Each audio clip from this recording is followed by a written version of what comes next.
it's been forever. My name is Anne-Marie. I'm the CVO of Mission Driven Wellness and Less Media, More Me. And we're back to Table Talk. I'm so glad you guys are here.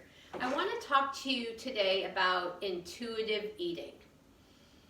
I think that's something that we don't talk enough about. Trusting our guts, trusting our instincts as it relates to what we're hungry for and maybe even perhaps why we're hungry for it. I want to give you a really quick example.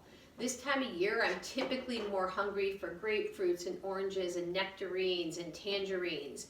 And I think it's two reasons. I think some of it is because it's what's more readily available this time of year. And I think some of it is because it's what my body is naturally craving, that vitamin C, because it's what it needs this time of year to fight off colds and flus and those type of things.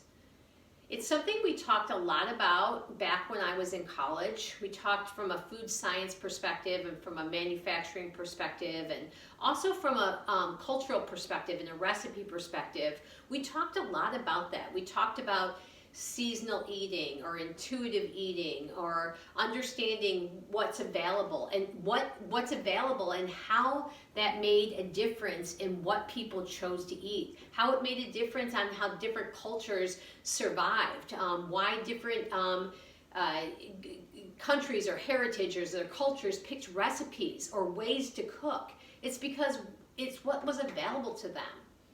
I think that sometimes we forget that affordability, accessibility, and convenience has got to be a huge part of the conversation. The reality is that if we're not talking to people about things that are affordable, convenient, and accessible to them, they are not going to create habits that are sustainable. I think when it comes to nutrition, a big piece of that starts with understanding intuitively what you're hungry for and getting back to trusting your gut. If your gut is telling you that you're hungry for an oatmeal cookie, or if you're hungry for a grapefruit, or you're hungry for a cheeseburger, or you're hungry for a big green salad, I think that we have to trust that. And I think that if you do that, people have a better understanding of what their body actually needs. I will tell you that's not something I've always had a good handle on. I think part of it was because from a very young age, I remember being told what I should or shouldn't eat. And I think I got away from trusting what I was actually really hungry for. I think the other thing is, from a cultural perspective, there's so much we can learn about people through food and through heritage and through recipes. And that's something I know, like even now when we travel, I love going to different places, different parts of the country and understanding what it is that they do, different cooking methods, different cooking techniques, different ingredients that they may have more availability to or that were passed on from generation to generation. And some of that is such an incredible way to understand where somebody came from and what they're really about.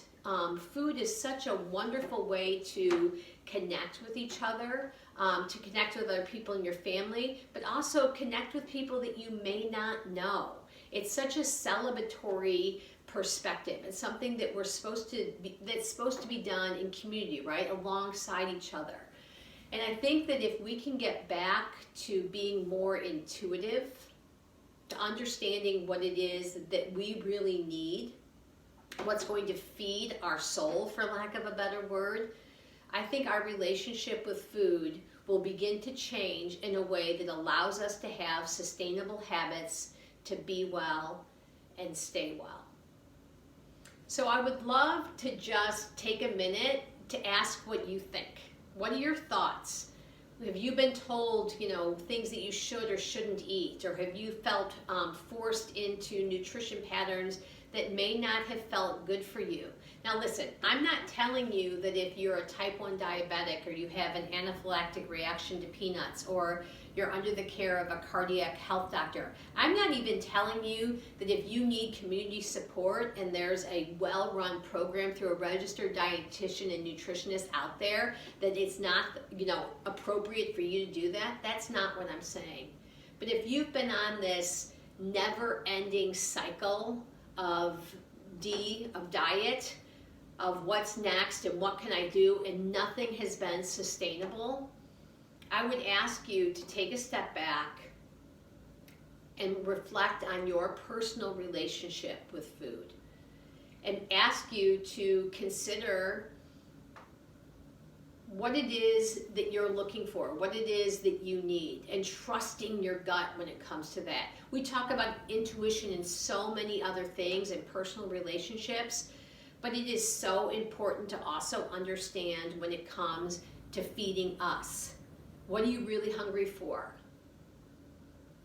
So again, I would love to understand your relationship. I'd love to understand your perspective or where you came from. And I would love your feedback. I think it's such an important topic, and I think that if we were all going to be super honest with each other, most of us have been on some type of nutrition plan that has not worked. And maybe we've been on hundreds of them. So maybe this is an opportunity for us to stop, reflect, and reestablish our relationships with food. All right, you guys, thanks so much for taking the time. Talk to you soon. Bye.